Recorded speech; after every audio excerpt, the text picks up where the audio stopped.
मुंडारी भाषा में देवनागरी लिपि से लिखने पर विसर्ग, हलंत, अंग तथा अम का प्रयोग प्रचुर रूप से होते हैं। इसी प्रकार संस्कृत में भी इनका प्रयोग प्रचुर रूपेण होते हैं। मुंडारी और संस्कृत में सबसे अधिक समीपता एवं समानता सर्वनामों के वचनों के प्रयोग में पाया जाता है। मुंडारी के तीनों पुरुषों में तीन तीन वचन है, अर्थात एक वचन, द्विवचन एवं बहुवचन। इसी प्रकार संस्कृत में भी तीनों पुरुष में तीन तीन वचन है, जो शायद भारत के अन्य किसी भाषा में नहीं पाए जाते हो।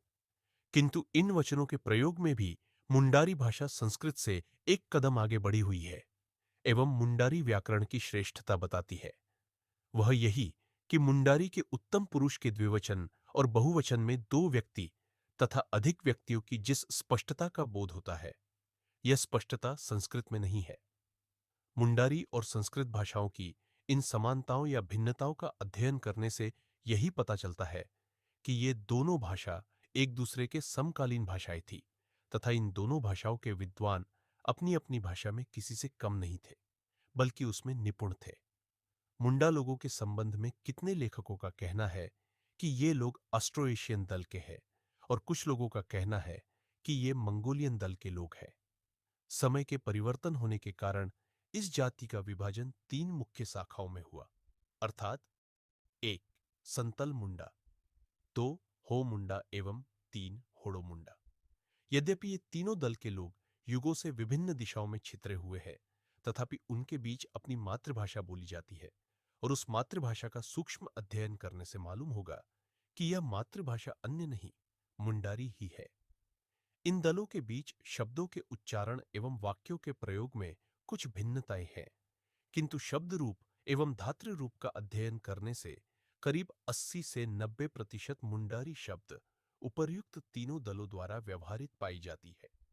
इसी से प्रमाणित होता है कि इन तीनों दलों की उत्पत्ति युग युगों के पूर्व एक ही जड़, एक ही कुल तथा एक ही पूर्वजों से हुई है और आरंभ में ये तीनों दल एक ही भाषा बोलते थे। फादर होफमैन लिखते हैं, It took the Aryans a long time to overcome and subjugate definitely the Aborigines and make of them really dasas, slaves and servants, nor was it without occasional reverses. Such was the lot of the tribes that remained in their country by intermarriage, and otherwise they became gradually Hinduist, so as to lose even their language and give rise to many of the lower castes of North India and Bengal. Some tribes preferred to retire before the invaders. Encyclopedia Mundarica volume 6 1819 PG उपर्युक्त लेख से स्पष्ट होगा कि आर्यों से पराजित होकर उन आदि निवासियों की क्या दशा गुजरी। वे दास तथा गुलाम बना लिए गए।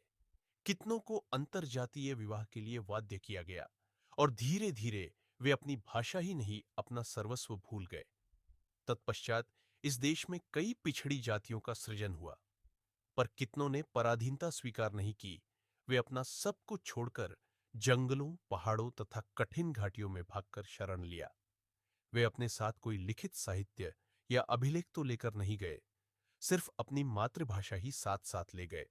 और यह अति आश्चर्य की बात है कि कई युगों के बीत जाने पर भी इन्होंने अपनी मातृभाषा को जीता जागता एवं बोलचाल की भाषा रखी है।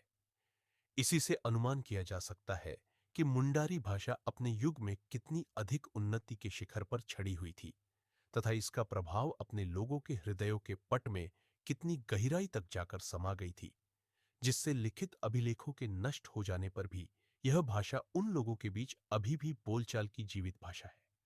इन्हीं कारणों से डी.आर. ग्रियर्सन ने अपनी पुस्तक लिंग्विस्टिक सर्वे ऑफ इंडिया ईस्वी 1906 खंड आईवी में लिखा है कि भारत की कुल आबादी का एक पांचवा भाग द्रविड़ों की भाषा के साथ मुंडारी भाषा बोलता है।